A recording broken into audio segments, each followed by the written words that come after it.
ಓಂ ನಮೋ ವೆಂಕಟೇಶಾಯ. ನಮಸ್ಕಾರ ಸ್ನೇಹಿತರೆ, ನನ್ನ ಚಾನಲ್ಗೆ ಸ್ವಾಗತ. ಪಯಣ ವಿತ್ ಪ್ರಭಾಕರ್. ಬನ್ನಿ ಸ್ನೇಹಿತರೆ, ಈ ದಿನ ತಿರುಪತಿ ಬೆಟ್ಟ ಹತ್ತೋಣ. ರಾತ್ರಿ 7 ಗಂಟೆಯ ನಂತರ ಯಾವ ರೀತಿ ಇರುತ್ತೆ ಮತ್ತು ಏನೆಲ್ಲ ಗೈಡ್ಲೈನ್ಸ್ ಇರುತ್ತೆ ಅಂತ ಹೇಳ್ಬಿಟ್ಟು ನಿಮಗೆ ಮಾಹಿತಿ ತಿಳಿಸ್ಕೊಡ್ತೀನಿ. ಬನ್ನಿ. ನಮ್ಮ ಕರ್ನಾಟಕದಿಂದ ನಾವು ತಿರುಪತಿಗೆ ಹೋಗಬೇಕು ಅಂತ ಹೇಳಿದ್ರೆ KSRTC ಬಸ್ ವ್ಯವಸ್ಥೆ ಮತ್ತು ಟ್ರೈನ್ ವ್ಯವಸ್ಥೆ ಎರಡೂ ಕೂಡ ಇದೆ. ನಾವು ಬಸ್ಸಲ್ಲಿ ಬಂದರೆ ತಿರುಪತಿ ಬಸ್ ಸ್ಟ್ಯಾಂಡಲ್ಲಿ ಅಲಿಪಿರಿ ಪಾದಾಲು ಅಂತ ಹೇಳ್ಬಿಟ್ಟು ಟಿಕೆಟ್ ಕೌಂಟರ್ ಇರುತ್ತೆ. ಅಲ್ಲಿಂದ ನಾವು 30 ರೂಪಾಯಿ ಟಿಕೆಟ್ ತೊಗೊಂಡು ಅಲಿಪಿರಿ ಹತ್ರ ಹೋಗಬೇಕಾಗತ್ತೆ. ನಾವೇನಾದರೂ ಟ್ರೈನಲ್ಲಿ ಬರೋ ಥರ ಪ್ಲ್ಯಾನ್ ಮಾಡಿಕೊಂಡ್ರೆ ರೈಲ್ವೆ ಸ್ಟೇಷನ್ ಹೊರಗಡೆ ನಮಗೆ ಅಲಿಪಿರಿ ಹೋಗೋದಕ್ಕೆ ಬಸ್ಗಳು ಸಿಗುತ್ತೆ. ಆಟೋಲ್ಲಿ ಹೋಗಬೇಕು ಅಂತ ಹೇಳಿದ್ರೆ ಆಟೋಲ್ಲಿ ತುಂಬ ಚಾರ್ಜ್ ಆಗುತ್ತೆ. ಈ ಆರ್ಚ್ ಕಾಣಿಸ್ತಾ ಇದೆಯಲ್ಲ, ಇದೇ ಅಲಿಪಿರಿ ಸ್ಟಾಪು. ಇಲ್ಲೇ ಬಸ್ ಸ್ಟಾಪ್ ಕೊಡ್ತಾರೆ. ಇಲ್ಲಿಂದ ನಾವು ಲೆಫ್ಟ್ ಸೈಡ್ಗೆ ಹೋದರೆ ನಮಗೆ ಲಗೇಜ್ ಕೌಂಟ್ರ್ ಬಿಲ್ಡಿಂಗ್ ಬರುತ್ತೆ. ಅಲ್ಲಿ ನಾವು ಫ್ರೀ ಲಗೇಜು ಸರ್ವಿಸ್ ಇರುತ್ತೆ. ನಮ್ಮ ಹತ್ರ ಇರೋ ಲಗೇಜ್ನ ಅಲ್ಲಿ ಕೌಂಟ್ರಲ್ಲಿ ಕೊಟ್ಬಿಟ್ಟು ನಾವು ಆರಾಮ್ಸೆ ಬೆಟ್ಟ ಹತ್ತೋದಕ್ಕೆ ಸ್ಟಾರ್ಟ್ ಮಾಡ್ಬೋದು. ಇದೇ ಲಗೇಜ್ ಕೌಂಟ್ರು. ಫಸ್ಟು ನಮ್ಮದು ಬ್ಯಾಗು ಒಂದ್ಸಲ ಸ್ಕ್ಯಾನ್ ಆಗುತ್ತೆ. ಬ್ಯಾಗಲ್ಲಿ ಏನಾದರೂ ಗುಟ್ಕಾ, ಸಿಗರೇಟು, ತಂಬಾಕು ಆ ಥರದ್ದು ಏನಾದರೂ ಇದ್ದರೆ ಅಲ್ಲೇ ರಿಮೂವ್ ಮಾಡಿ ಇದು ಮಾಡ್ತಾರೆ. ಲಗೇಜ್ ಇಸ್ಕೊಳ್ಳೋದಕ್ಕೂ ಮುಂಚೆ ನಾವು ನಮ್ಮ ಬ್ಯಾಗಿಗೆ ಲಾಕ್ ಹಾಕಬೇಕಾಗುತ್ತೆ. ಲಾಕ್ ಹಾಕಿಲ್ಲ ಅಂತ ಹೇಳಿದ್ರೆ ತಗೊಳ್ಳಲ್ಲ. ತೊಗೊಂಡಾದ್ಮೇಲೆ ನಮಗೆ ಒಂದು ಚೀಟಿ ಕೊಡ್ತಾರೆ. ಅದನ್ನ ನಾವು ಭದ್ರವಾಗಿ ಇಟ್ಕೊಂಡು ನಾವು ಬೆಟ್ಟ ಹತ್ತಿ ಮೇಲೆ ಹೋದ್ಮೇಲೆ ನಾವು ಕೌಂಟರ್ ಇರುತ್ತೆ. ಆ ಕೌಂಟ್ರಲ್ಲಿ ಚೀಟಿ ತೋರಿಸಿದ್ರೆ ನಾವು ಫ್ರೀಯಾಗಿ ಲಗೇಜ್ ತೊಗೋಬೋದು. ಕೆಲವು ಭಕ್ತರು ಬೆಟ್ಟ ಹತ್ತೋದಕ್ಕೂ ಮುಂಚೆ ಇಲ್ಲಿ ಕಾಯಿ ಒಡೆದು ಕರ್ಪೂರ ಹಚ್ಚಿ ನಮಸ್ಕಾರ ಮಾಡಿ ಬೆಟ್ಟ ಹತ್ತುತ್ತಾರೆ. ಇಲ್ಲಿ ತುಂಬ ಜನ ಇರೋದು ಬೆಳಿಗ್ಗೆ ಮಾರ್ನಿಂಗ್ 5 ಗಂಟೆ ಸಮಯದಲ್ಲಿ ಇಷ್ಟೊಂದು ಜನ ಇರ್ತಾರೆ. ರಾತ್ರಿ 7 ಗಂಟೆ ನಂತರ ಜನ ಇರೋಲ್ಲ. ನೀವು ಇಲ್ಲಿ ನೋಡ್ತಾ ಇರ್ಬೋದು, ಕಮ್ಮಿ ಜನ ಇದ್ದಾರೆ ಇಲ್ಲಿ. ಇಲ್ಲಿಂದ ನಾವು ಸುಮಾರು 7 ಬೆಟ್ಟಗಳನ್ನ ಹತ್ತಿ ಹೋಗಬೇಕಾಗತ್ತೆ. ಆ 7 ಬೆಟ್ಟಗಳ ಹೆಸರುಗಳು ಯಾವ್ಯಾವು ಅಂತ ಹೇಳ್ಬಿಟ್ಟು ತಿಳ್ಕೊಳ್ಳೋಣ ಬನ್ನಿ. ವೃಷಭಾದ್ರಿ, ಅಂಜನಾದ್ರಿ, ನೀಲಾದ್ರಿ, ಗರುಡಾದ್ರಿ, ಶೇಷಾದ್ರಿ, ನಾರಾಯಣಾದ್ರಿ, ವೆಂಕಟಾದ್ರಿ. ಮಧ್ಯಾಹ್ನ 2 ಗಂಟೆಯಿಂದ ಬೆಳಿಗ್ಗೆ 5 ಗಂಟೆವರೆಗೂ 12 ವರ್ಷದ ಒಳಗಿನ ಮಕ್ಕಳಿಗೆ ಬೆಟ್ಟ ಹತ್ತೋಕ್ಕೆ ಪರ್ಮಿಷನ್ ಕೊಡಲ್ಲ. ಯಾಕಂತ ಹೇಳಿದ್ರೆ ಹೋದ ವರ್ಷ 2023 ಆಗಸ್ಟ್ ತಿಂಗಳಲ್ಲಿ 6 ವರ್ಷದ ಮಗು ಮೇಲೆ, ಒಂದು ಹೆಣ್ಣು ಮಗು ಮೇಲೆ ಚಿರತೆ ದಾಳಿ ಮಾಡಿ ತುಂಬ ಗಾಯ ಆಗುತ್ತೆ. ಆ ಮಗು ಅದರಿಂದ ಪ್ರಾಣ ಕಳ್ಕೋಬೇಕಾಗತ್ತೆ. ಆ ಇನ್ಸಿಡೆಂಟ್ ನಡೆದಾಗಿಂದ ಹೊಸ ರೂಲ್ಸ್ ಮಾಡಿದ್ದಾರೆ. ಬೆಳಗ್ಗೆ 5ರಿಂದ 2 ಗಂಟೆ ಒಳಗೆ ಚಿಕ್ಕ ಮಕ್ಕಳನ್ನ ಕರ್ಕೊಂಡು ನಾವು ಹತ್ತೋದಕ್ಕೆ ಪರ್ಮಿಷನ್ ಇರುತ್ತೆ. ನಾವು ಮೊದಲನೇ ಬೆಟ್ಟ ಹತ್ತೋದಕ್ಕೂ ಮುಂಚೆ ಇಲ್ಲಿ ದೀರ್ಘದಂಡ ನಮಸ್ಕಾರ ಮಾಡಿ ಬೆಟ್ಟ ಹತ್ತಬೇಕಾಗತ್ತೆ. ಇಲ್ಲಿಂದ ಸ್ವಲ್ಪ ಮುಂದೆ ಹೋದರೆ ನಮಗೆ ಗೋಶಾಲೆ ಸಿಗುತ್ತೆ. ಹೊಸದಾಗೆ ಸ್ಟಾರ್ಟ್ ಮಾಡಿದ್ದಾರೆ. ಅಲ್ಲಿ ಬೇಕು ಅಂತ ಹೇಳಿದ್ರೆ ನಾವು 300 ರೂಪಾಯಿ ಕೊಟ್ಟು ಗೋಪೂಜೆ ಮಾಡಿಸ್ಬೋದು.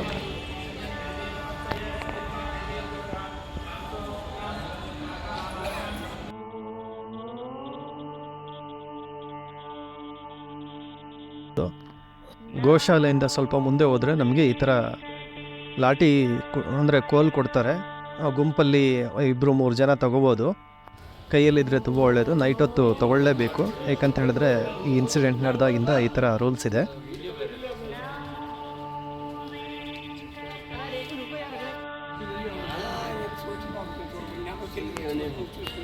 ಇಲ್ಲಿ ಮೊದಲನೇ ಬೆಟ್ಟದಲ್ಲಿ ಬ್ಯಾಗು ಲಗೇಜ್ ಕೌಂಟ್ರಲ್ಲಿ ಆಗ್ತಿರೋರು ಇರ್ತಾರೆ.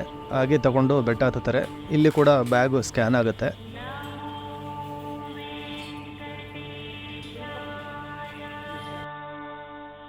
ನಾವು ಬೆಟ್ಟ ಹತ್ತುತ್ತಾ ಇರೋದು ಸುಮಾರು 7:45ರಿಂದ 8 ಗಂಟೆ ಆಗಿದೆ. ರಾತ್ರಿ ಹೊತ್ತು ಕಮ್ಮಿ ಜನ ಹತ್ತೋದು. ನೀವು ಇಲ್ಲಿ ನೋಡ್ತಾ ಇರ್ಬೋದು, ಫುಲ್ ಖಾಲಿ ಇದೆ. ಮುಂದೆ ಹೋದರೆ ನಮಗೆ ಎಲ್ಲ ಗುಂಪು ಥರ ಮಾಡಿ ಗುಂಪಾಗಿ ಬಿಡ್ತಾರೆ.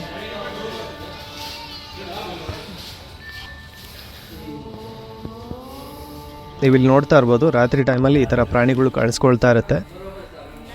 ಬೆಳಿಗ್ಗೆ 5 ಗಂಟೆ ಸಮಯದಲ್ಲಿ ಯಾವ ರೀತಿ ಇರುತ್ತೆ, ಜನ ಯಾವ ರೀತಿ ಇರ್ತಾರೆ ಅಂತ ಹೇಳ್ಬಿಟ್ಟು ನಾನು ಆಲ್ರೆಡಿ ವಿಡಿಯೋ ಮಾಡಿ ಅಪ್ಲೋಡ್ ಮಾಡಿದ್ದೀನಿ. ನನ್ನ ಚಾನಲಲ್ಲಿದೆ. ದಯವಿಟ್ಟು ಆ ವಿಡಿಯೋ ನೋಡಿ, ಲೈಕ್ ಮಾಡಿ, ಚಾನಲನ್ನು ಸಬ್ಸ್ಕ್ರೈಬ್ ಮಾಡಿ. ಆ ವಿಡಿಯೋ ತುಂಬ ಯೂಸ್ಫುಲ್ ಆಗುತ್ತೆ ನಿಮಗೆ. ಇಲ್ಲಿ ಆಂಧ್ರದಲ್ಲಿ ನಮಗೆ ತೆಲುಗು ಬಂದಿಲ್ಲ ಅಂದರೂ ಪರವಾಗಿಲ್ಲ. ಕನ್ನಡ ಎಲ್ಲ ಕಡೆ ಕನ್ನಡ ಮಾತಾಡ್ತಾರೆ, ಏನು ತೊಂದರೆ ಇಲ್ಲ. ಕನ್ನಡದಲ್ಲಿ ನಾವು ಮಾತಾಡ್ಬೋದು.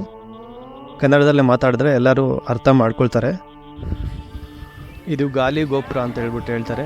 ಇಲ್ಲಿಂದ ಬಂದರೆ ಸ್ವಲ್ಪ ನಮಗೆ ಬೆಟ್ಟ ಹತ್ತೋದು ಸ್ವಲ್ಪ ಕಮ್ಮಿ, ಮೆಟ್ಲುಗಳು ಕಮ್ಮಿ ಇರುತ್ತೆ. ಅಂದ್ರೆ ಸಮವಾದ ರೋಡ್ಗಳಿರುತ್ತೆ. ಇಲ್ಲಿಂದ ಸ್ವಲ್ಪ ಮುಂದೆ ಹೋದರೆ ನಮಗೆ ಹೋಟ್ಲುಗಳು ಸಿಗುತ್ತೆ. ಸ್ವಲ್ಪ ತಿಂಡಿ ಅಥವಾ ಏನಾದರೂ ಬೇಕು ಅಂತ ಹೇಳಿದ್ರೆ ತಿನ್ಬೋದು ನಾವು.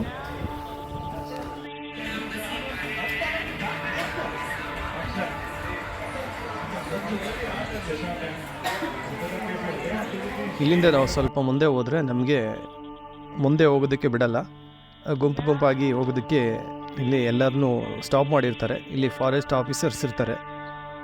ಗುಂಪಲ್ಲಿ ಒಂದು ಗುಂಪಿಗೆ ಒಬ್ಬೊಬ್ಬರು ಬರ್ತಾ ಇರ್ತಾರೆ. ಒಂದೊಂದು ಕಿಲೋಮೀಟ್ರಿಗೂ ಒಬ್ಬೊಬ್ಬರು ಚೇಂಜ್ ಆಗ್ತಾ ಇರ್ತಾರೆ. ಒಂದೊಂದು ಕಿಲೋಮೀಟ್ರಿಗೂ ಫಾರೆಸ್ಟ್ ಆಫೀಸರ್ಸ್ ಇರ್ತಾರೆ. ಇಲ್ಲಿ ನೀವು ಇಲ್ಲಿ ನೋಡ್ತಾ ಇರ್ಬೋದು ಜನ ಯಾವ ರೀತಿ ಗುಂಪಾಗಿರ್ತಾರೆ ಅಂತ ಹೇಳ್ಬಿಟ್ಟು. ನೈಟ್ ಟೈಮ್ ಮಾತ್ರ ಈ ಥರ ಇರುತ್ತೆ. ಗುಂಪಾಗಿ ಹೋಗಬೇಕು, ಕೈಯಲ್ಲಿ ಕೋಲಿರಬೇಕು.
ಇಲ್ಲಿಂದ ಸ್ವಲ್ಪ ಮುಂದೆ ಹೋದರೆ ನಮಗೆ ಆಂಜನೇಯ ಇರುವಂಥ ಸ್ಥಳ ಬರುತ್ತೆ.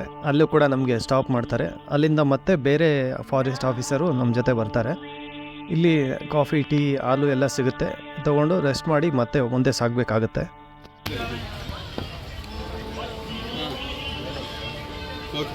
ನಿಶಾನ್ ಗೋವಿಂದ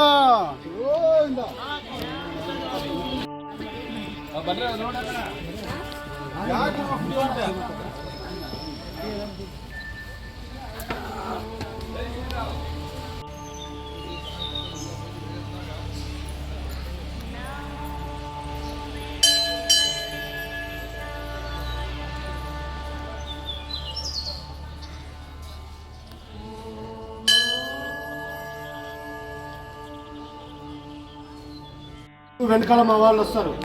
ఓకేనా, ఎక్కడ కూర్చోవద్దండి. చిన్నపిల్లలు లేడీస్ ఉంటే సెంటర్లో ఉండండి. చిన్నపిల్లలు ఉంటే పట్టుకోండి. ఇదే డేంజర్ ఏరియా. ఓకేనా, జాగ్రత్తగా స్లోగా వెళ్ళండి.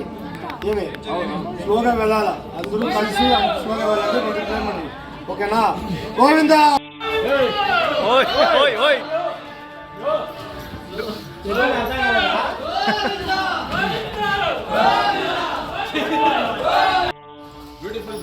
ಇಲ್ಲಿಂದ ಸ್ವಲ್ಪ ದೂರ ಮುಂದೆ ಹೋದರೆ ನಮಗೆ ಲಕ್ಷ್ಮೀ ನರಸಿಂಹಸ್ವಾಮಿ ದೇವಸ್ಥಾನ ಸಿಗುತ್ತೆ. ಅಲ್ಲಿ ನಮಗೆ ಕೊಟ್ಟಿರುವಂಥ ಲಾಠಿ ಅಥವಾ ಕೋಲ್ಗಳು ಏನು ಹೇಳ್ತೀವಿ ಅದನ್ನು ರಿಟರ್ನ್ ಅವ್ರಿಗೆ ಕೊಡಬೇಕಾಗತ್ತೆ. ಇದೇ ಸ್ಥಳದಲ್ಲಿ ಮಗುನ ಚಿರತೆ ದಾಳಿ ಮಾಡಿರುವಂಥ ಸ್ಥಳ ಇದು. ಅದಕ್ಕೆ ಇದನ್ನು ಡೇಂಜರ್ ಸ್ಥಳ ಅಂತ ಹೇಳ್ಬಿಟ್ಟು ಹೇಳ್ತಾರೆ. ಇಲ್ಲಿಂದ ಸ್ವಲ್ಪ ಮುಂದೆ ಹೋದರೆ ನಮಗೆ ರಸ್ತೆ ಸಿಗುತ್ತೆ. ಅಲ್ಲಿಂದ ಸ್ವಲ್ಪ ನಡ್ಕೊಂಡು ಹೋಗಬೇಕಾಗುತ್ತೆ 7 ಬೆಟ್ಟ ತನಕ.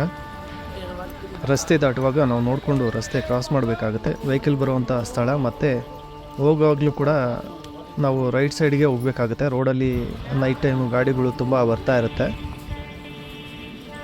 ಈ ಬೆಟ್ಟ ಮೋಕಾಲಿ ಮೆಟ್ಟು ಅಂತ ಹೇಳ್ತಾರೆ, ಅಂದರೆ ತೆಲುಗುಲಿ.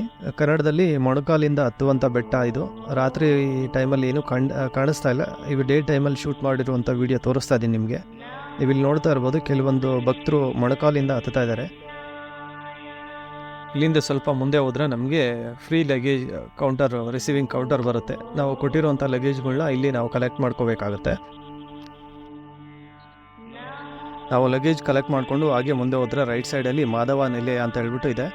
ಅಲ್ಲಿ ಫ್ರೀ ಲಾಕರ್ ಫೆಸಿಲಿಟಿ ಮತ್ತು ವಸತಿ ಗೃಹ ಎಲ್ಲ ಇರುತ್ತೆ. ಅಲ್ಲೇ ಸ್ನಾನದ ವ್ಯವಸ್ಥೆ ಎಲ್ಲ ಇರುತ್ತೆ. ನಾವು ಒಳಗಡೆ ಹೋದ್ಮೇಲೆ ಆಧಾರ್ ಕಾರ್ಡ್ ತೋರಿಸ್ಬಿಟ್ಟು ನಾವು ಒಂದು ಲಾಕರ್ ತೊಗೋಬೇಕಾಗುತ್ತೆ. ಒಂದು ತೊಗೊಂಡ್ರೆ 3 ಜನ 3 ಬ್ಯಾಗ್ ಇಡ್ಬೋದು. ಅದಕ್ಕಿಂತ ಜಾಸ್ತಿ ಹೋದರೆ ಜಾಸ್ತಿನೂ ಕೊಡ್ತಾರೆ, ಏನು ತೊಂದರೆ ಇಲ್ಲ. ನಾವು ತೊಗೊಂಡು ರೆಸ್ಟ್ ಮಾಡ್ಬೋದು.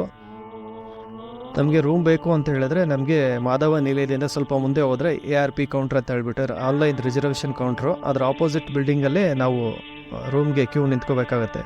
ರಶ್ ಇಲ್ಲ ಅಂತ ಹೇಳಿದ್ರೆ ನಮಗೆ ಒಂದು 1 ಅವರ್ ಅಥವಾ 2 ಅವರ್ಸಲ್ಲಿ ರೂಮ್ ಸಿಗುತ್ತೆ. ರಶ್ ಇತ್ತು ಅಂತ ಹೇಳಿದ್ರೆ ಸ್ವಲ್ಪ ಲೇಟ್ ಆಗುತ್ತೆ. ಇನ್ ಕೇಸ್ ರೂಮ್ ಸಿಗದೇ ಇರ್ಬೋದು. ರೂಮ್ ಸಿಕ್ಕಿಲ್ಲ ಅಂತ ಹೇಳಿದ್ರೆ ನಾವು ಇಲ್ಲಿ ಲಾಕರ್ ಫೆಸಿಲಿಟಿ ಇರುವಂಥ ಜಾಗದಲ್ಲೇ ಸ್ನಾನ ಎಲ್ಲ ಮಾಡಿಕೊಂಡು ದರ್ಶನಕ್ಕೆ ಹೋಗ್ಬೋದು. ಸ್ನೇಹಿತರೆ, ಈ ಮಾಹಿತಿ ನಿಮಗೆ ಇಷ್ಟವಾದಲ್ಲಿ ಲೈಕ್ ಮಾಡಿ, ಚಾನಲನ್ನು ಸಬ್ಸ್ಕ್ರೈಬ್ ಮಾಡಿ ಹಾಗೂ ಫ್ಯಾಮಿಲಿ ಫ್ರೆಂಡ್ಸ್ ಜೊತೆ ಶೇರ್ ಮಾಡಲು ಮರೆಯದಿರಿ. ವಿಡಿಯೋದಲ್ಲಿರುವ ಎಲ್ಲ ಮಾಹಿತಿಗಳು ನಿಮಗೆ ಇಷ್ಟವಾದಲ್ಲಿ ಓಂ ನಮೋ ವೆಂಕಟೇಶಾಯ ಎಂದು ಕಮೆಂಟ್ ಮಾಡಿ ಹಾಗೂ ಫ್ಯಾಮಿಲಿ ಫ್ರೆಂಡ್ಸ್ ಜೊತೆ ಶೇರ್ ಮಾಡಿ. ಮುಂದೆ ತಿರುಪತಿಗೆ ಹೋಗೋರಿಗೆ ತುಂಬ ಹೆಲ್ಪ್ಫುಲ್ ಆಗುತ್ತೆ.